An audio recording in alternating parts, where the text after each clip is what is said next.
O'rtoqlar, bugun biz savdoga kirilish uchun orderlar bilan tanishib chiqamiz. Bu Binance orderlari hisoblanadi. Va bizda asosiy o'zi ishlatadiganimiz 4 ta order bor, lekin bundan ham bizga kerakligi va keraksizi bor. Endi birinchi bo'lib bizda rыночный order keladi, keyin limitning order keladi, stop limitning order keladi va OCO orderlar keladi. Ya'ni bu yerda o'zi asosiy 4 xil orderimiz bor. Va biz nima qilishimiz mumkin? Biz o'zi asosan ishlatadiganimiz rыночный bilan OCO orderni ko'proq ishlatamiz va sizlar bilan o'sha hammasidan tanishib chiqamiz. Endi rыночный order bu nima degani tushuntirib beraman. Misol uchun bozorda hozirgi narximiz 1000 so'm bo'ladigan bo'lsa, ana mana shu hozirgi 1000 so'm narxda sotib olamiz biron bir aktivni. Undan keyin u narxi 5000 ga ko'tarilgandan keyin sotishimiz mumkin bo'ladi. Ya'ni продать komandasi orqali 1000 so'm bilan olamiz, 5000 so'm bilan sotamiz. Orada 4000 so'm foyda qilamiz. Endi bu agar narxi tushib ketadigan bo'lsa ham, aktiv bizning hisobimizda turganligi hisobiga ertaga narx ko'tarilsa yana foyda qilib ketaveramiz. Ya'ni oddiy tushuntirganda biron bir mahsulotni arzonga oldim, qimmatga sotdim. Bo'ldi, shu narsadan iborat xolos. Keyingi orderim bu limitli order hisoblanadi. Limitli order buy uchun, ya'ni sotib olish uchun hozirgi joriy narxdan pastda qo'yiladi. Ya'ni hozirgi bozor narxi bizda 1000 so'm bo'lsa va bizning tahlilimiz bo'yicha narx agar qanaqadir 800 so'mga tushadigan bo'lsa, undan keyin o'sha 800 so'mga sotib olish uchun biz order ochamiz. Ya'ni aynan mana shu narxga kelgandagina order ishlab, order ochiladi va 800 so'mni sotib oladi. Agarda bu yerga kelmaydigan bo'lsa, order shunda turadi, o'zidan o'zi yopilib ketmaydi. Va keyingisi sell uchun qanaqa ishlaydi? Ya'ni limitli orderimiz sell uchun. Bunda oddiy tushuntiradigan bo'lsam, xuddi take profitni o'rnini bosadi. Misol uchun undan oldin biz sotib olgan bo'lishimiz kerak, ya'ni 1000 so'm narxdan va biz bozorga komanda beramiz, ya'ni limitli order qo'yib 5000 so'mni belgilaymiz. Va 5000 so'mni belgilaganimizdan so'ng narx 1000 so'mdan 5000 ga ko'tarilganda sotib yuboradi. Ya'ni foyda bilan sotadi. Bu bizda limitli order sell uchun, ya'ni продать, sotish uchun qo'yiladigan orderimiz hisoblanadi. Undan keyingi orderimiz bizda stop limit order deyiladi. Stop limit orderimiz qanaqa? Buni sotib olish uchun, misol uchun hozirgi narximiz 1000 so'm bo'ladigan bo'lsa bozorda, biz uni hozirgi joriy narxdan tepada sotib olishga 2 marta qo'yamiz. Ya'ni 1200 so'm bilan 1400 so'm orasida masalan. Endi narximiz agar aynan mana shu narxlarga keladigan bo'lsa, 1200 so'mdan 1400 so'm orasida sotib oladi. Ya'ni agarda bizda yetadigan aktiv bo'ladigan bo'lsa 1200 so'mga ham sotib olishi mumkin. Lekin aynan 1400 so'mgacha sotib oladi. Ya'ni orasida shu narxlarni. Bu bizning aynan sotib olish uchun. Masalan, bizning tahlilimiz bo'yicha narx mana shu 1200 so'mga kelganda u 2000 gacha chiqishi ehtimolligi bor ekan. Va biz hozirgi bozorga qarata savdo ochganimizdan ko'ra teparoqdan savdo ochganimiz yaxshi. O'shaning uchun biz teparoqdan sotib olganimiz yaxshi. O'sha paytda bizga stop limit order buy uchun kerak bo'ladi. Endi sell uchun ishlatadigan bo'lsak qanaqa bo'ladi? Misol uchun 1000 so'm bizda hozirgi joriy narximiz bo'lsa va agar narximiz qanaqadir 800 so'mga yoki 700 so'mga tushadigan bo'lsa, dalcha tushib ketishi mumkin, masalan 100 so'mgacha. Va biz mana shu sotib olganimizdan so'ng sotishga order ochamiz, ya'ni pastroqda sotishga. Ya'ni bu stop lossni o'rnini bosadi.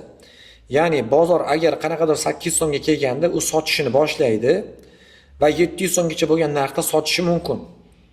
Ya'ni stop loss qanaqa ishlasa, bu ham xuddi shunaqa ishlaydi. Narx biz pastroqda sotishga rozi bo'lamiz, undan ham ko'proq zararga kirmaslik uchun. Bu bizning stop limit orderimizga misol bo'la oladi. Keyingisi bizda OCO order deyiladi. OCO order biz asosiy ishlatadigan orderimiz bo'ladi. Endi buning uchun birinchi o'rinda bizda buy uchun ochiladigan order qanaqa? Yuqorida bizga 2 xil order o'tdi. Birinchisi limitli order edi va ikkinchisi stop limitli order. Endi OCO order buy uchun komandasida siz stop limitli bilan limitli orderni birlashtirib qo'yasiz, xolos. Ya'ni bu bilan buni ikkalasini biz birlashtirib qo'yamiz. Ya'ni limitni degan joyga 800 so'm belgilayman. Misol uchun bu yerda ham 800 so'm belgilaganman.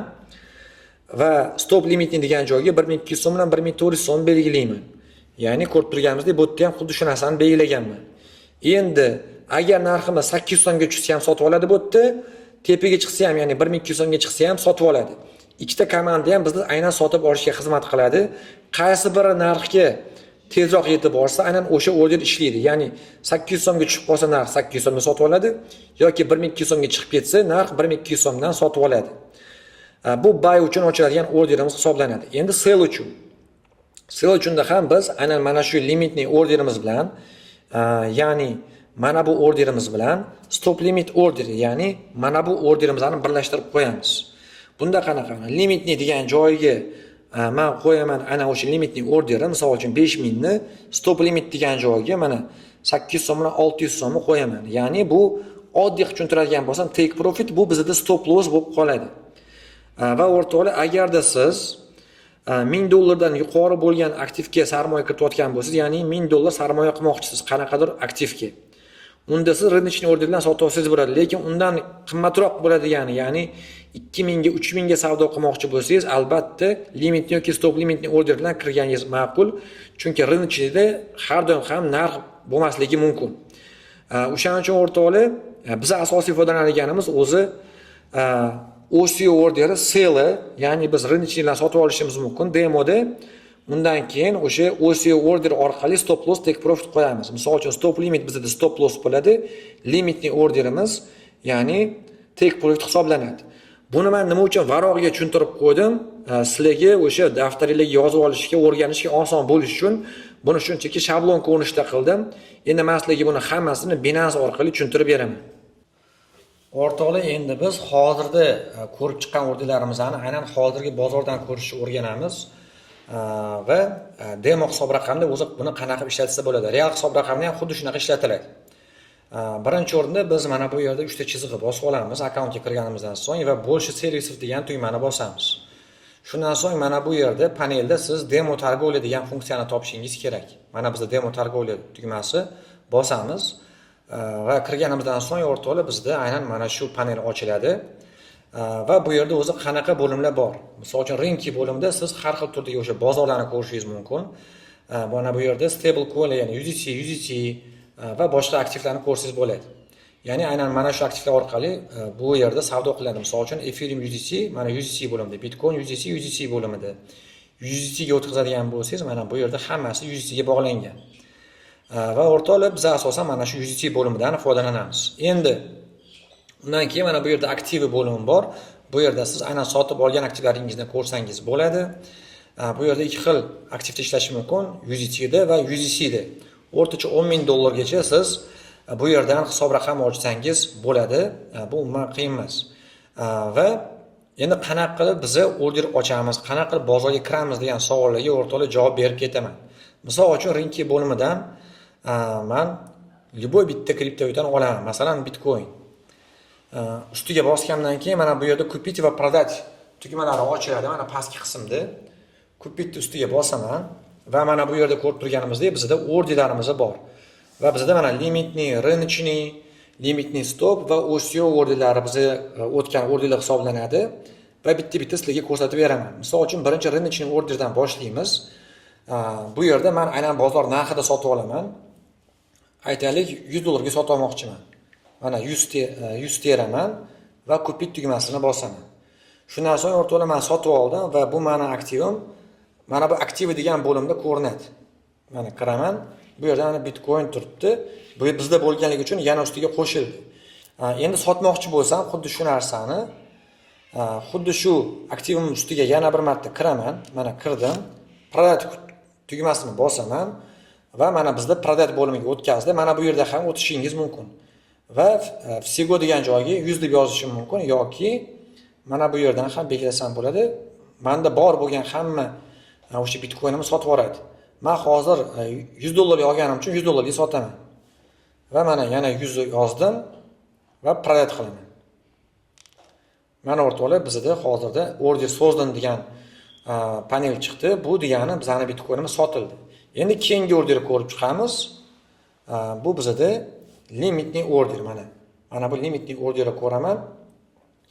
Va bu yerda mana hozirgi narximiz 74 ming bo'lsa, limitni order bo'yicha biz bu narxdan ko'ra pastroqda sotib olishga order ochamiz. Senadigan joyiga masalan 74 ming deb belgilayman. Undan so'ng mana bu yerda Figo degan joyga necha pulga sotmoqchiligimni belgilayman. Misol uchun 100 dollarga sotmoqchiman. Va bo'ldi. Bu yerda aynan Bitcoin hisobida ko'rsatgan, ya'ni summada qancha Bitcoin sotib olishi mumkinligi 100 dollarga. Va kupitni bosdim. Undan so'ng order sozdim degan bizda yana panel ochildi va mana bu yerda orderimiz ko'rinadi. Admin tugmasini bossa, admin qoradi. Undan keyin xuddi shu narsani men Product orqali sinamoqchi bo'lsam nima qilaman? Productga o'taman. Hozirgi narximiz 74 ming bo'lsa, bizda limitli order sotish uchun, ya'ni Product uchun take profit o'rnida sanalardi. Uning uchun men bu yerga hozirgi narxdan ko'ra yuqori narxni qo'yaman. Misol uchun 75 ming. Mana qo'ydim. Undan so'ng 100 dollar deb yozaman va Product tugmasini bosaman. Bo'ldi o'rtoqlar, menda hozir orderim ochildi. Ana mana shu narxga kelganda orderim ishlaydi. O'rtoqlar, yana shuni ta'kidlashimiz joizki, siz limitli order orqali sotib yubormoqchi bo'lsangiz, ya'ni take profit o'rnida ishlatmoqchi bo'lsangiz, birinchi o'rinda siz undan oldin sotib olgan bo'lishingiz kerak. Ya'ni sizda Bitcoin undan oldin bo'lgan bo'lishi kerak yoki boshqa bitta aktiv. Bizda Bitcoinimiz bo'lganligi uchun bizda to'g'ridan to'g'ri ishladi. Lekin siz agar hali sotib olmagan bo'lsangiz, birinchi sotib olib, keyin mana shu orderni ochasiz. Ya'ni har bitta o'sha sotish uchun orderlarimiz ochilayotgan vaqtda siz undan oldin hammasini sotib olgan bo'lishingiz kerak. Endi o'rtoqlar, keyingi orderga o'tamiz. Bu yerda biz limitli stop order bilan tanishib chiqamiz. Limitli stop orderi kupit uchun, ya'ni hozirgi narximizdan pastroqda order ochishimiz kerak. Bu yerga biz ikkita narx qo'yamiz. Ya'ni bu narximizdan ko'ra pastroq narxlarni. Masalan 74393 bo'lsa, 74 ming qo'yamiz va limit bo'limiga 73900 qo'yamiz. Va kupit tugmasini bosaman. Mana o'rtoqlar, bizda orderimiz to'g'ri ochildi. Va shundan so'ng sotish uchun agar ochmoqchi bo'lsam, product bo'limiga kiraman va hozirgi narxdan pastroq narx qo'yaman. Misol uchun 74 ming bo'lsa, 73 ming qo'yaman va undan keyingi qatorga undan ham pastroq narxni qo'yaman, 72 ming masalan. Mana o'rtoqlar, endi men o'zimda bor summani misol uchun sotmoqchiman. Aytaylik, 100 dollarlik Bitcoin sotmoqchiman. Product tugmasini bosaman. Mana menda yana bitta order ochildi. Endi undan keyingi orderimiz o'rtoqlar bizda bo'ladi OCO order. OCO orderda biz ham limitni, ham stop limitni orderni birlashtirib qo'yamiz. Misol uchun birinchi o'rin mana bu yerda limitni orderni yozamiz. Masalan, hozirgi 74441 bo'lsa narximiz, aytaylik 74 ming narxini yozamiz. Mana yozdim.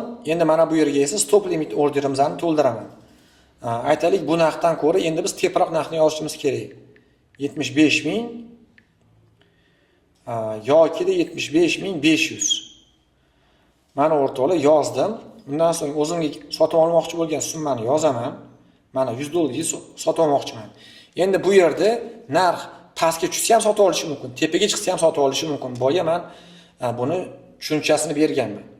Kupit tugmasini bosdim. Mana bu yerda bizda ikkita order ochildi. Va narx endi pastga tushsa ham sotib olishi mumkin, tepaga chiqsa ham sotib olishi mumkin.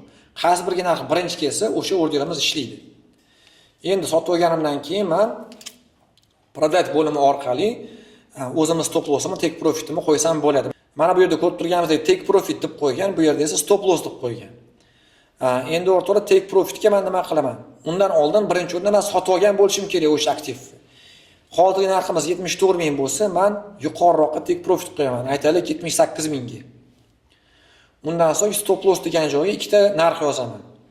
Ya'ni aytaylik 74400 bo'lsa hozirgi narximiz 73 ming.